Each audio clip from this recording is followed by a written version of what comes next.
Hello, what's happening? Matt aka with Frack here. Today we're talking a little bit more about body language and the different kinds of people that you'll meet in life and how to categorize them. And I will start this off just by talking about how I did in my other commentary about how you can't stereotype everybody.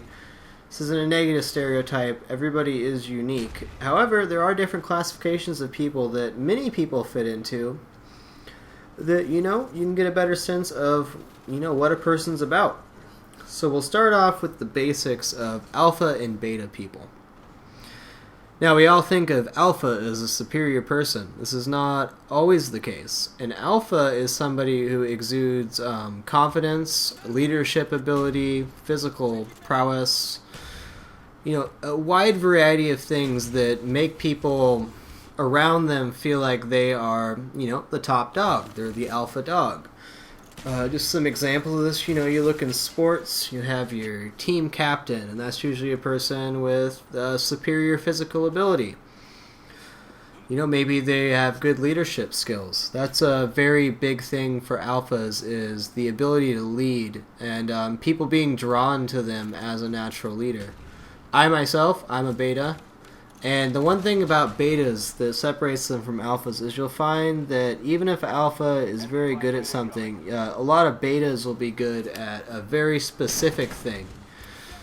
And, I don't think that being alpha or beta, there's no difference in the amount of success that you can have in life. It's just, your mind frame. And you'll find in general that betas seem to be a little more introverted. And once again, everybody's unique. You can't put everybody in a box. You put a trigonometry genius in a room of other people that do math. He's the alpha of that group. Still a beta in real life. I'm not saying that all math majors are betas. I'm just giving an example of how a beta can become an alpha if put in the right situation. They'll look to that person for leadership if they are a leader in their field. And maybe that's one of the few things that they're good at. And you'll find that with a lot of betas, they focus on being good at, one or two things. And I'm certainly in that category. That's just the way it goes. Everybody's brain is wired a little bit different, and it's not a bad thing. But it's good to know who you're dealing with. And you'll find that alphas in general, they care more about themselves, but not in the introverted way. They're always moving forward, trying to fix problems, trying to direct people into the way that they want. And that's just the natural progression of, anything in the animal kingdom is, there's always a leader. There's somebody that stands out. There's that one dude on the battlefield that can, wield that giant axe like a man. He's looked at as the top of the line for what he's doing, and everybody looks to that as as being a leader. It's just part of how it goes. We all elect leaders, and we elect leaders based on mostly for their mind, but in all areas of life, there's somebody that has to step in that leadership role and guide other people, and that's the job of the alphas. And the job of the betas is to follow and work and succeed at what they want to and not be put into that position of leadership. In fact, many betas are very uncomfortable with leadership unless they're put in the circumstance of doing what they're very good at. Then they feel a little more comfortable. And we're just going to get a talk into a little bit of personalities and talk about narcissists. I think there's a lot of misconceptions about what a narcissist is. And a narcissist doesn't mean that you're incapable of feeling emotion. It means that you're incapable of feeling love, because the only person that you love is yourself. And the strange thing about narcissists is that they can come in a variety of forms. You can have beta narcissists, and you'll find that beta narcissists usually aren't very successful people because they're so hyper-focused on themselves. When you start talking about a narcissist as an alpha person, it's a very dangerous person. Maybe not from a physical violence standpoint, but the way that a narcissist's brain work is so different from the way that I think, or a majority of people think. And the weird part about it is they never have the realization that that they're a narcissist because they love themselves so much they can't even admit that something's wrong with them. And you'll find that alphas that are also narcissists tend to be extremely successful people.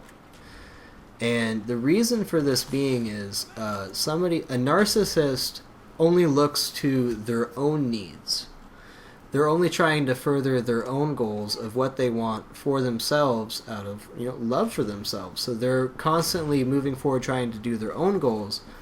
And that is their absolute main focus. And what they do in situation is manipulate people to get where they want to.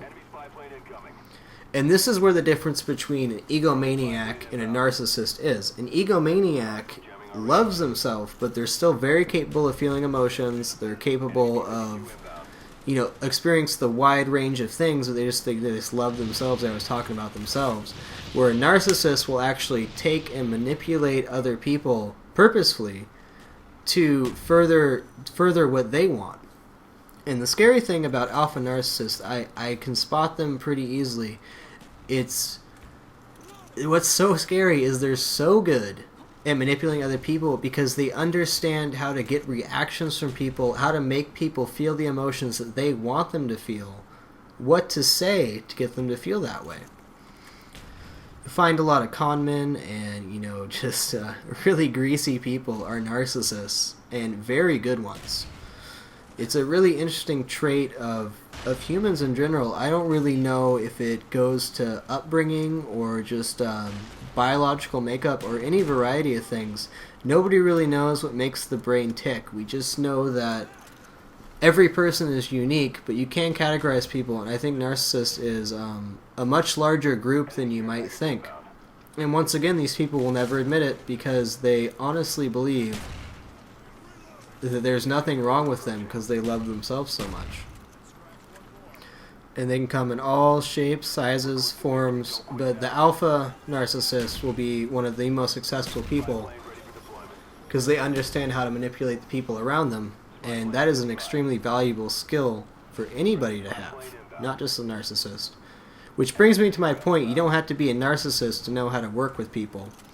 Betas can do it, alphas can do it, but we do it for different reasons, which is the really weird part about just the way the human brain works, is we all do things for the different reasons, but we're all trying to achieve the same goal of success and, connecting with new people.